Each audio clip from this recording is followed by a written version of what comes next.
Good morning and welcome to IU Sports Sunday. It's the final show in September of 2025. Nick Rotacap here with you from beautiful, brisk, and still undefeated Bloomington, Indiana.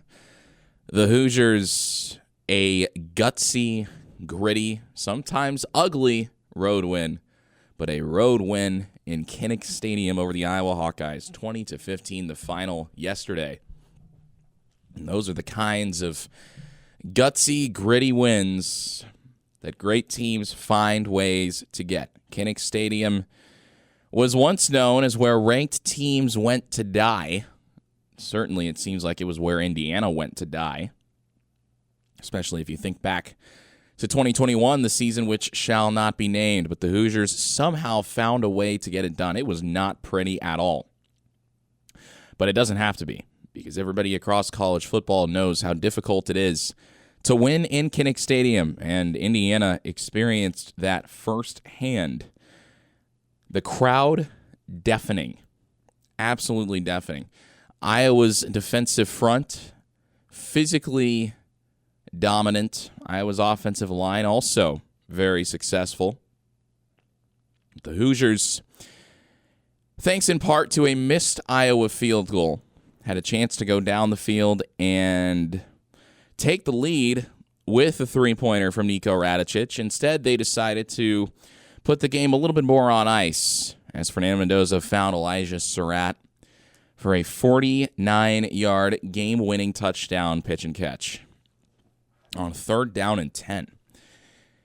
Indiana had a couple other opportunities to win yesterday's game and did not take advantage. And you thought, oh, man, Indiana's being handed this one, especially with Iowa starting cornerback Mark Gronowski injured in the late stages of that one. And the offense just could not capitalize. So you're thinking, okay, if Iowa makes this field goal, then Indiana's in serious trouble. And it seemed like a sure thing, especially because Iowa's kicker, Drew Stevens, was so sure-footed throughout the game. He was drilling these kicks, one from 40 yards, one from 54.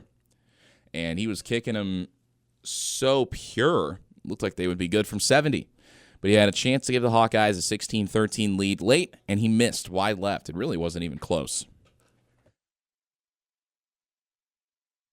And that was all the invitation Fernando Mendoza and company needed. I'll tell you what, Indiana fans know.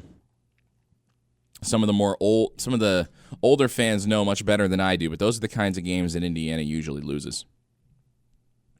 The kinds of games which can come down, in the case of Mendoza to Surratt, can come down to one play.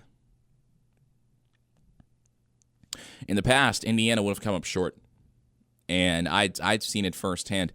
The game that comes to mind for me was Ohio State in 2020. It was a shootout, but Indiana ultimately made too many mistakes and gave Ohio State an avenue to escape with a win. That was also during the COVID season, but that was the kind of back and forth affair where you really didn't know who was going to win until the clock had triple zeros on it. And Indiana won 20-15 to improve to 5-0. It's the Hoosiers' second consecutive 5-0 start under head coach Curt Cignetti. Believe it or not, this is the first time in IU program history the Hoosiers have started 5-0 in back-to-back seasons. Fernando Mendoza, 13 of 23 passing, 233 yards, 2 touchdowns, including the game winner, and an interception on an ill-advised, off-balance throw across the middle. Mendoza was only sacked twice, but it felt like he was pressured a lot more. Iowa's defensive line, as expected, very, very physical. Very physical. And especially the right side of Indiana's offensive line struggled mightily against that Iowa defensive front. So if you're looking for a weakness to try to shore up going into Oregon in 13 days, well, there's your answer. The right side of the O-line, because Fernando Mendoza had Iowa send the house on him multiple times And it was kind of like Ohio State last year, where the defense rushes 7 guys. You just don't have a chance as a quarterback. And Mendoza throwing that pick was what set Iowa up with a chance to maybe take the lead for good in the fourth quarter. But the Hawkeyes could not capitalize. And believe it or not, Indiana outgained Iowa overall. It didn't really feel that way. If you were watching the game in person, it felt like Iowa had a few more splash plays than Indiana did, and the crowd was such a big factor. It was deafening. Absolutely deafening at Kinnick Stadium yesterday, as we kind of expected it to be. Just one of the most electric atmospheres I've ever experienced while covering college football or going to games as a fan. It was so loud. And Curt Cignetti said after the game that he cannot be more proud of Indiana, and you saw his body language on the sideline. If you watched the game on Peacock yesterday, he was very livid at points, and for good reason. For very good reason. He was justified. That game, very questionable officiating, we'll put it that way. But at the end of the day, Indiana's big-time players made a big-time, game-winning, energy-sapping play that deflated the Iowa faithful at Kinnick Stadium. And that is why you trust your quarterback, Fernando Mendoza, in that moment. You trust your wide receiver, Elijah Surratt, because he had been unreliable the entire game. Surratt, 6 catches for over 130 yards and that game-winning 49-yard TD catch.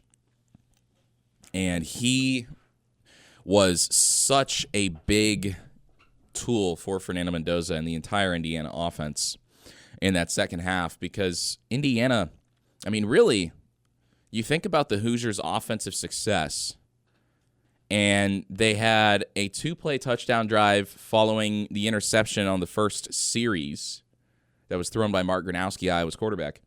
And then Indiana kicked a couple field goals and had the game-winning touchdown pass on its final offensive series. Outside of that, the offense really could not move the ball. Could not move the ball. And you just knew that Fernando Mendoza, when he got another chance, he was going to have to make good on it, and that is exactly what he did. Hoosiers go into the bye week 5-0. One of the only things that they haven't done under Curt Cignetti prior to yesterday is win in a hostile road environment and show everybody that, yeah, we don't have to win by 53 points to find a way to be successful. And that's what the Hoosiers did. You know, if I had a nickel for every time Indiana beat a team 20-15 under Curt Cignetti, I'd have 2 nickels, which is not a lot, but it's weird that it's happened twice, I will say that. Fernando Mendoza having perhaps a statement moment in his Heisman campaign. Again, the raw numbers, if you're just box score watching, are not going to pop out at you. But in the context of the game, in the context of the test that Mendoza faced yesterday at Kinnick Stadium, I had friends who were on the field shooting the game. I was up in the press box. My friends who were on the field said they could feel the crowd noise coursing through their bodies, making them shake. That's how loud it was. And Mendoza passed the test when he needed to the most. By the way, Roman Hemby averaged 5.7 yards per carry yesterday, 15 for 86 for Roman Hemby. He was such a big asset in the running game for Indiana. The Hoosiers were set up second and favorable plenty of times because of Hemby, and even though the third down play calling was very questionable, got to give Roman Hemby his flowers, because Indiana isn't able to have that success late in the game without Hemby laying the foundation in the running game. The Hoosiers 20-15 over Iowa, 5-0 under Curt Cignetti for the second consecutive season. Iowa Hawkeyes fans no doubt left disappointed because their last win over a ranked team was also against Indiana, although that Indiana team ended up being 2-10 in 2021. The Hawkeyes now 0-11 in their last 11 ranked games. Now, they didn't quite lose by the average 23 points per game that they had in their previous 10 losses against ranked teams, but a loss is still a loss. And for Indiana, a win is a win, no matter how ugly. And with Illinois walking off USC yesterday in Champaign, that 53-point win over the Illini looks a lot better just 8 days later. Plenty still to talk about here on this shorter edition of IU Sports Sunday. We've got NFL Europe coming up at 9:15, coverage beginning from Dublin as the Vikings take on the Pittsburgh Steelers. So we've got just about an hour, but we're going to try to squeeze in as much IU football talk as we can. You're listening to IU Sports Sunday. Back here on IU Sports Sunday, Nick Rotacap with you. I had boots on the ground in Iowa City yesterday. Kinnick Stadium, really cool venue. I had never been inside Kinnick. I had been to Carver Hawkeye Arena, and we had driven by Kinnick Stadium earlier this year, but I had never been inside Kinnick until yesterday. And the folks in Iowa City, they put on a great football game day experience, I must say. Kinnick Stadium, a phenomenal venue. It was really hot, as in the sun beating down on that turf. It was in the mid-80s around kickoff. It was toasty. But the Iowa fans did what they could, about 70,000 strong, trying to make it as difficult as possible for Indiana, but it was not to be.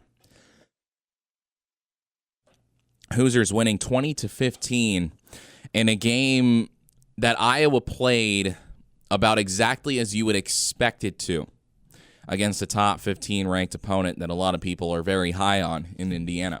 Iowa made it ugly. Iowa made it physical. Iowa made it almost impossible to recognize Indiana yesterday because the Hoosiers had moved the ball at will. We're 5 weeks into the season, and this was the first time Indiana did not net 300 rushing yards. Indiana did not even net 150 rushing yards. Now, part of that is because of Fernando Mendoza's intentional safety on the last play of the game. Let's take that out. Indiana had 153. So you get about half of what you've averaged, which I think speaks to how absurdly efficient Indiana's offense was through the first 4 weeks. And you can say, yeah, schedule this, schedule that. Indiana did that against Illinois. And if Illinois stinks, then how bad is USC? I know the Trojans had to go to Champaign, and Lincoln Riley was sad because, we had to play at 9 a.m. local time, and isn't that so tough? Coach, USC is in part, I say because UCLA and the Pac-12 Conference Commissioner also in part responsible, but your institution partly had a hand in killing the Pac-12. So, no. You don't get to play the victim here, Lincoln Riley. You do not. You do not. And also, Coach, have you considered just killing Illinois like Indiana did? Obviously not. That game was thrilling, by the way. We were watching it in the press box. And Illinois winning on a game-winning of course they win on a game-winning field goal. Illinois walks off USC 34-32. And if you're an Indiana fan, you should be rooting for Illinois for the rest of the season. Just like you should be rooting for Old Dominion as well. Because the more successful Illinois is, the better Indiana's win over the Illini will look week over week. But, man, what a fun slate of college football yesterday. Again, I had boots on the ground at Kinnick Stadium. I was there, and now I'm in Bloomington, so you can do the math. Got back to Bloomington at about 4:15 in the morning, and currently running on about, between the last 2 nights, about 8 hours of sleep. So don't say I was never fast, physical, or relentless, because dadgummit, I was. Indiana up to number 5 in the ESPN FPI, the College Football Power Index. The Hoosiers only bested in the eyes of the computer by Oregon Ohio State, Alabama, and Texas in that order. Notre Dame in the number 6 spot after beating the snot out of Arkansas and Fayetteville. Georgia, Ole Miss, Miami, and USC rounding out the top 10. Penn State falling down to 11. Indiana has a 16% chance to win the Big Ten, a 68% chance to make the CFP, and get this, a 16% chance to make the national championship game, which is 4th best in the country per ESPN's FPI. That's pretty good. Now, part of that might be because some of the ranked teams ahead of Indiana lost yesterday. But I'll tell you what, I think people are going to acknowledge, as they should, that Kinnick Stadium is kind of a baptism by fire scenario for any upstart, any wannabe Big Ten contender. You've got to prove that you can handle that noise. And that was the one thing I was concerned about for Indiana, was that last year, you think about the biggest, most hostile environments, those being Ohio State and Notre Dame, Indiana did not handle the noise well. Some might say the lights were too bright. And I was worried that that was kind of the same trap that Indiana would fall into. And for most of the game yesterday, the noise absolutely played a factor in Indiana, having very little success offensively. But the Hoosiers were able to get 2 huge field goals from Niko Radicic, easily the most pressure Radicic has ever faced as Indiana's kicker in this his second season. But Radicic was money. He was money, man. I mean, he was huge for Indiana. The game-tying field goal at the end of the first half, that went from 46 yards out, and then one just inside, 10 minutes left in the fourth quarter. And Radicic nails, ice in his veins, and that was a very understated part, I think, of this game yesterday for Indiana, the 20-15 win over the Iowa Hawkeyes. The special teams game, not just Niko Radicic in the kicking game, but also the kickoff specialist, Brendan Franke, only had to kick off 5 times, but 4 of them were touchbacks. And we talked about it throughout the week. Iowa return man Caden Weegan, one of the best return men, not just in the Big Ten, but in the entire country. And the best way to make him a non-factor is to just kick it through the end zone. And that's what Brendan Franke did at nearly every opportunity. You take Iowa's best weapon as much as you can out of the game. Weegan had just 1 return for 17 yards. Now, Weegan did have a couple of splash plays on offense. He caught a screen pass and took it upfield for 19 yards. But outside of that, Indiana kept him very, very quiet. So a good game plan there for the Hoosiers. And, of course, they kept their cards close to the chest. They weren't exactly going to tell anybody what they were going to do. But clearly they had an effective game plan for Caden Weegan, one of the game-changing players for Iowa. You think back to that game against Rutgers last Friday, and Weegan took the opening kickoff 100-plus yards to the house. Indiana did a good job of not letting him get that Iowa crowd rocking as much as the Hoosiers could anyway. 20-15 over Iowa, the Hoosiers' first win in Kinnick Stadium since I was 4 years old. I am now 21, soon to be 22. It had been so long since Indiana had won in Kinnick. Now, partly because with the way the Big Ten worked with divisions, Indiana didn't go to Kinnick that often. But like I said earlier, 2021 was awful for Indiana. Its last game against Iowa, not just at Kinnick, but overall. Those two teams at the time were both ranked in the top 20. And a tip drill pick 6 and a big old run from current Indianapolis Colt Tyler Goodson. It was 14-0 Iowa 5 minutes into the game, and it was 31-3 at halftime. Hawkeyes went on to win that game, I think 34-6, which, Indiana 2021, that's how bad they were. They gave up 30-plus points to Iowa. And quarterback Spencer Petras. Yeah. And a lot of Iowa fans were saying, hey, remember the last time Indiana came to Kinnick? Now, the problem, Iowa, is that this ain't your grandmother's Indiana. This ain't even your mother's Indiana.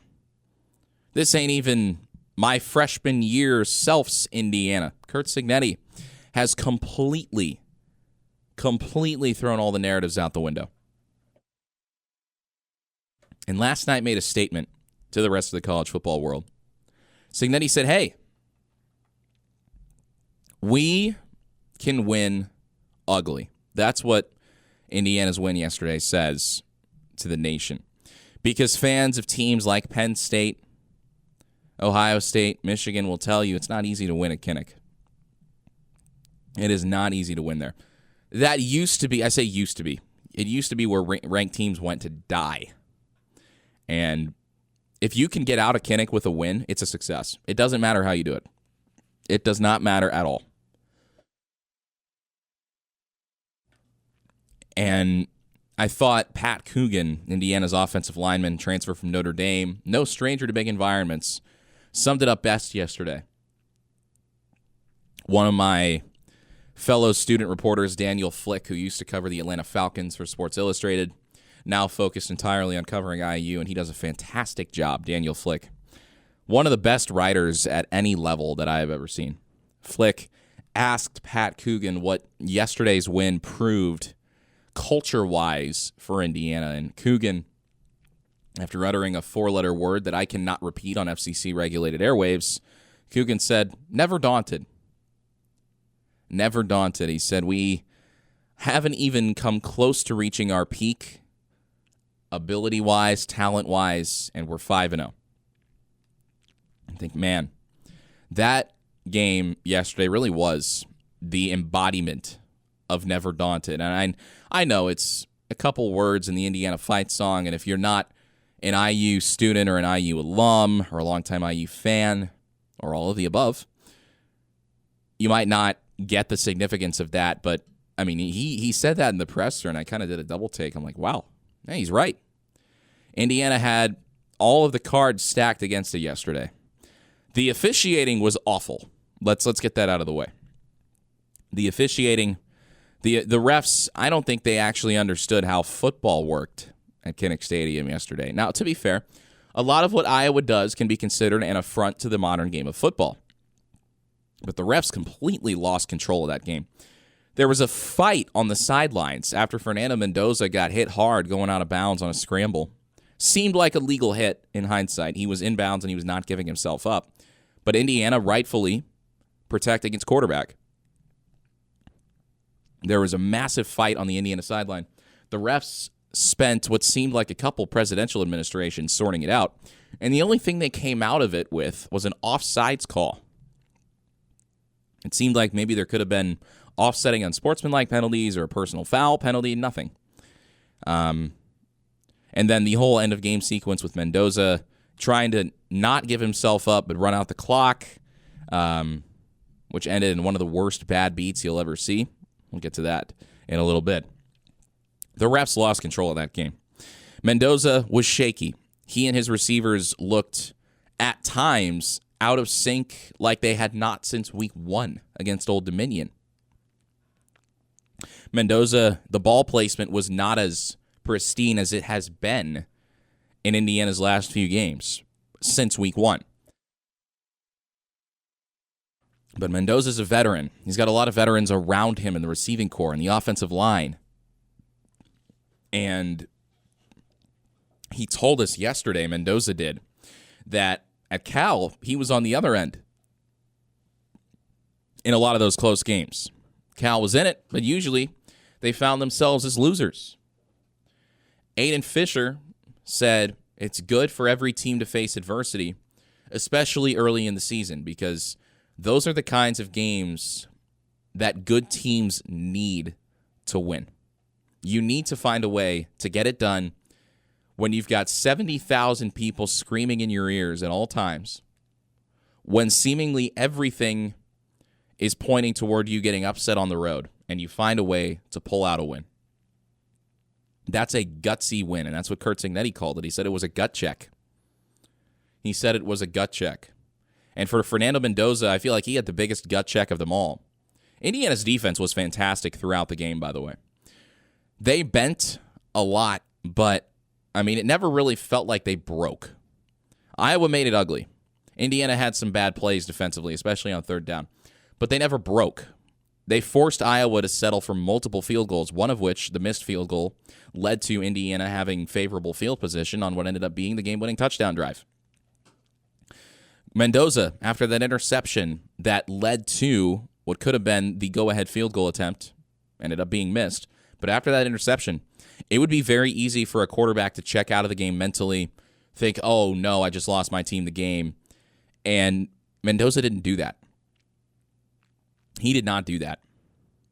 He came back out when Indiana got another opportunity, and he found wide receiver one, Elijah Surratt, twice. And he let Surratt, the throw that Mendoza made, that 49-yard touchdown completion to Surratt, Iowa did what had worked pretty much all game, which was send the house.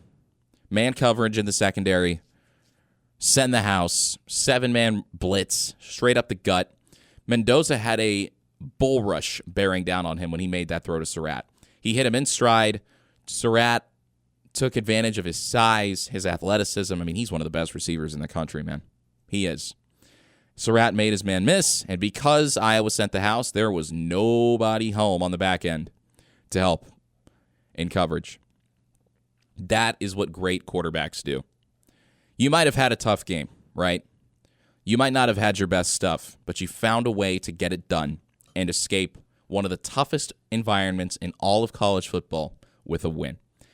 The last 2 weeks, I think, should show the nation, certainly, that Indiana is here to stay. If you didn't believe already, it's time to start believing, because fluke teams don't do what Indiana has done each of the last 2 weeks. A blowout win over a top 10 team at home, followed by a gritty, ugly, tough win in a difficult environment on the road. That is what great teams do on a week-to-week basis. You're listening to IE Sports Sunday. Becker and IE Sports Sunday. Nick Rotacap with you. The drive to Iowa City is a lot more boring than I remember it. And that's not a diss on the state of Illinois. But man, that is a really good cure for insomnia. By the way, Illinois, I'm not dissing you here. This is a question. Why do you have so many random lane closures on Interstate 74? Why? There's not any actual work being done on most of them.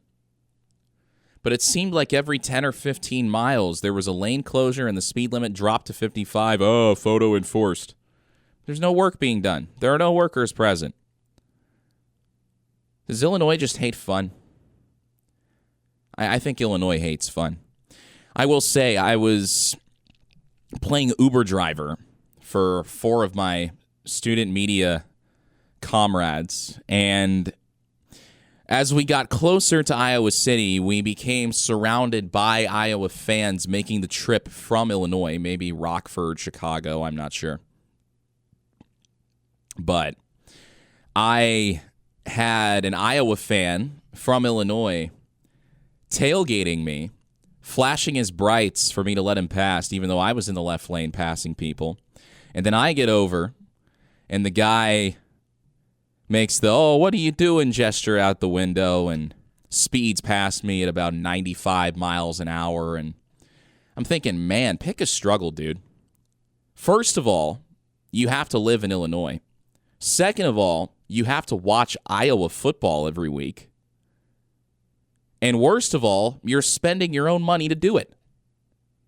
If I had to watch Kirk Ferentz coach every week, man, I don't know. Because if Iowa even had a semblance of offense yesterday, and by that I mean being able to complete a forward pass consistently and not having to rely on the run so much, even though that's basically what Iowa has done the entire time under Kirk Ferentz, which is why they've always been good but not great.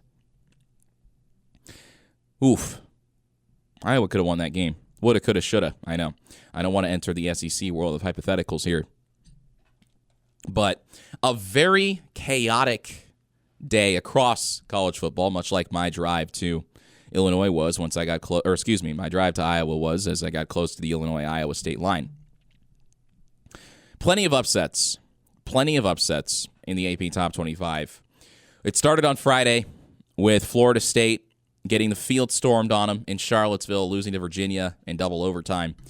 I don't know if that Florida State receiver who got trampled is even alive. And I'm being a little bit, what's the word I'm looking for? I'm exaggerating a little bit here. But that field storm at Virginia was something else. Number eighth ranked team in the country goes down. For Indiana's purposes, we're going to gloss over TCU losing to Arizona State. Penn State obviously goes down last night. James Franklin continues to absolutely stink it up against top 10 teams. And I remember in the fourth quarter, I was asking my friends in the car. We were listening to the game, and I said, has Drew Aller thrown his scheduled back-breaking pick yet? No? Oh, well, he's due. And sure enough, that's how Oregon won the game, was on a Drew Aller back-breaking pick. So, number 3, Penn State goes down. Number 8, Florida State goes down. Number 4, LSU goes down at Ole Miss. Number 5, Georgia falls to Alabama as Kalen DeBoer bolsters his job security. Georgia Tech survives a scare against Wake Forest. USC goes down against Illinois. So there were a lot of ranked teams that lost yesterday or were shaky. Indiana was shaky, but won. And as the weeks go on, week over week, Nick Saban was talking about this on College Game Day. Everybody wants to play. But actually, it might have been Curt Cignetti. The thing is, Saban and Cignetti talk a lot alike when it comes to their philosophies. Gee, I wonder if they ever coached together. Oh, they did. Oh, that's interesting. It was either Saban or Cignetti, and it's a shame that I'm conflating the two. But again, I'm running in about 3 hours of sleep because we drove back from Iowa yesterday.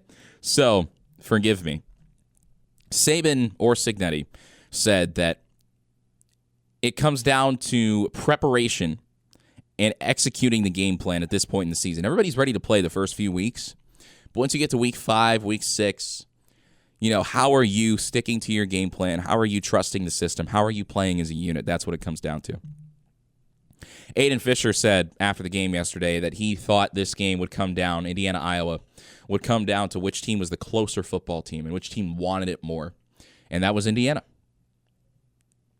That was Indiana at the end of the day. It also helps when you've got a Heisman-caliber quarterback in Fernando Mendoza who can stand tall in the pocket with 7 Iowa defenders bull rushing him when he's been pressured all day and make that throw to Surratt. And then Surratt, the All-American caliber receiver that he is, making a man miss because, you can't ankle tackle a 6'5" wide receiver. You can't do it. Iowa found that out the hard way. And I'll tell you what, that crowd pop, that tells you there were a lot of IU fans there. They traveled very well. If you were an IU fan at Kinnick Stadium yesterday, good on you, because you made a difference. The Hoosiers and Oregon, both with big wins yesterday, both of those teams on a bye week in the first weekend of October, before they face off at Autzen Stadium on October 11th. That game is going to be a top 10 matchup. It should take place in prime time. I will be on the call for IU Student Radio. We will be in Eugene, which means I will not be able to do this show in 2 weeks because I will be coming back from the Pacific Northwest. But man, I'm less scared. If I'm an Indiana fan, I'm less scared for that game now. And I know Oregon is a much more complete team talent-wise than Iowa is, namely because their quarterback, Dante Moore, is really good, and he's got a lot of weapons at his disposal. But Indiana played yesterday without D'Angelo Pons.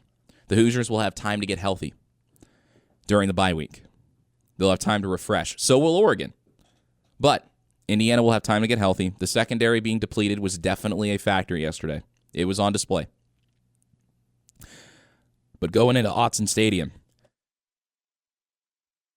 playing Oregon, a top 10 matchup, could be a Big Ten championship game preview, which 2 years ago, I never thought I'd say that Indiana would even have a chance at sniffing the Big Ten title. But that is a very real possibility, folks.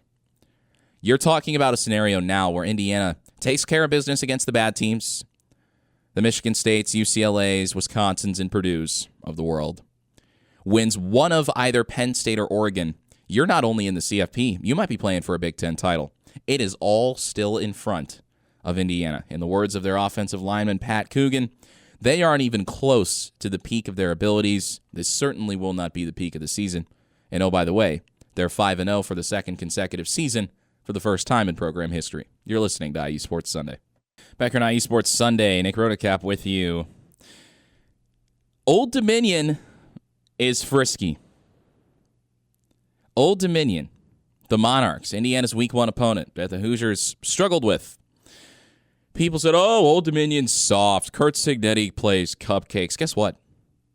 According to the All-State Playoff Predictor, ESPN's analytical model that, well, tries to predict the probability each team has of making the CFP, Old Dominion has a 15% chance to make the playoff.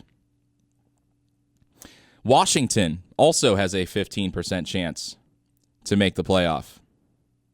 Old Dominion is 3-1 after beating Liberty 21-7 yesterday, outgaining Liberty 489-203. Tell you what, come season's end, Indiana's win over Old Dominion could actually look pretty good. I said it in week 1. I went on record. You can find all the shows on my YouTube channel, Nick Rotacap, Nick space Rodecap. I said Old Dominion might win the Sun Belt. I said they could be a dark horse. James Madison has kind of owned that conference. I wonder if there was a certain head coach responsible for establishing that standard. Google him. Old Dominion's a tough team, man. They're tough. I've said it all season. I said they looked pretty good against Indiana. Sure, Colton Joseph threw 3 picks, but that defense showed fight. Held Liberty to just over 200 yards while the offense racked up nearly 500. Old Dominion also, of course, responsible for instituting a coaching change at Virginia Tech. So, hey, if you're Indiana, you're rooting for the Monarchs right now. You're also rooting for Illinois. The Illini playing in the 3rd best Memorial Stadium in the Big Ten. Nebraska 2nd, Indiana 1st in my unbiased assessment. Took down USC in a thrilling game. And again, this is all good for Indiana because the Hoosiers' strength of record right now per ESPN, 7th best in the country. Now, the strength of schedule, that's different. Strength of schedule, not on Indiana's side, 74th. But ESPN's going to start running a PR campaign for Vanderbilt. Vanderbilt's strength of record is 1 spot behind Indiana. The strength of schedule is 16 spots worse. 16 spots worse. So don't let them fool you. Do not let them fool you. Because Indiana has a very good resume right now. And oh, by the way, moving forward, the Hoosiers have the 27th hardest schedule in the country. Thank you, Oregon and Penn State, for that. So the Hoosiers have it all to play for in front of them after a gut check win. A gut check win against Iowa. And those of you IU fans who have been on this planet longer than the 21 years I've been here will know. Winning at Iowa has not exactly been Indiana's forte. I think this is the Hoosiers' 4th win there since 1990. The first since the Bush administration. That's George W. Bush. You take it, you come home, you get healthy for the bye week, and you shift your focus to the Oregon Ducks, which, classic Big Ten rivalry, right? The Big Ten trying to make Oregon-Penn State a rivalry. It was their first meeting in the regular season since, I think, the 1960s. They'd met a couple times in the postseason. Big Ten championship game last year, obviously, in the Rose Bowl. But, it's like I always say, there's nothing that screams rivalry like two schools separated by 2,700 miles. Welcome to conference realignment, I guess. You're listening to IU Sports Sunday. Back here on IU Sports Sunday, Nick Rotacap with you. I am a fan of chaos in college football. But it's weird when Indiana is a part of that chaos. I'm a senior at IU, and when I started here, when I was a freshman in the media school in 2022, Football was, as it had pretty much always been, nothing more than an afterthought. My first game as a student, and I've told this story before, my first game as a student was Indiana, Illinois in 2022 when Connor Bazelak and Sean Shivers teamed up to rally for an Indiana game-winning drive in the dying moments of the fourth quarter. I did not stay for that entire game. I left about halfway through the fourth quarter because I thought Indiana was going to lose. Then I got back to my dorm just in time to catch the game-winning touchdown. And I was like, man, I should have stayed. I regretted that. I still regret that. But the apathy that surrounded Indiana football for so long, it's so refreshing to see Indiana not be the laughingstock of college football. And I know that that's kind of putting the bar on the floor. But that's where the bar was for a while. I mean, football was an afterthought here. As far as the university is concerned, they didn't really spend money on it. And once NIL came around in 2021, they were spending a lot more, relatively speaking, on basketball than they were on football. And it showed. And then in 2024, Curt Cignetti comes in, and Indiana decides, hey, we're going to spend money because we've got a massive alumni base, and they want a winner. They got a winner. This is what happens when an institution as powerful as Indiana, with as much pull as Indiana, actually invests in football. This is what you get. I thought it was funny. People on Twitter, yes, I know. The most educated college football minds among us. Somebody had a tweet go kind of viral, accusing Indiana of having a Connor Stalions-like situation, which is to say, there's somebody in the shadows stealing signs, and Indiana is cheating. Yeah, that's exactly what it is. You know, you cracked the code. You cracked the code. It's not like if you watch Indiana's games prior to Iowa, they were just physically dominating everybody or anything. It's not like their defensive line made Illinois' offensive line look like turnstiles. It's not like yesterday, two of the players Indiana invested the most in made a game-altering play in crunch time or anything. No, you're right. It's not like Isaiah Jones, the Indiana linebacker, who's kind of been in the shadow last year of Jalen Walker and this year of Aiden Fisher to an extent. It's not like Isaiah Jones has become a total game wrecker because he stuck around after Tom Allen got fired and worked his tail off, waited for his turn, and is paying it off at seemingly every opportunity. 46 in White yesterday. Go watch his tape. He was unbelievable once again for Indiana. I talked about Daniel Flick earlier, one of my fellow IU student media colleagues who is a much better writer than I am. I'm a decent writer, but Flick runs circles around pretty much everyone. He wrote a story on Isaiah Jones. He's been a huge presence for Indiana defensively this year. It's not like Curt Cignetti is one heck of a ball coach or anything. I mean, you look at Fernando Mendoza analytically, he is miles better than he was at Cal. What changed? The coaching staff. So maybe Curt Cignetti is just a really good coach, but I think Indiana football being good has seriously broken the minds of most people. What also broke a lot of people's minds, and I want to touch on this before we have to cut the show short because of Vikings-Steelers. We'll have radio coverage here on WGCL beginning at about 9:15, so I've got about 6 minutes to make my point. Fernando Mendoza intentionally taking a safety. A lot of people bet Indiana minus 6.5, and Indiana ended up winning by 5 after the intentional safety. So before it was Indiana by 7. Indiana leading 2013. Mendoza takes the safety. People are saying, oh, investigate Fernando Mendoza for gambling. Check his FanDuel account.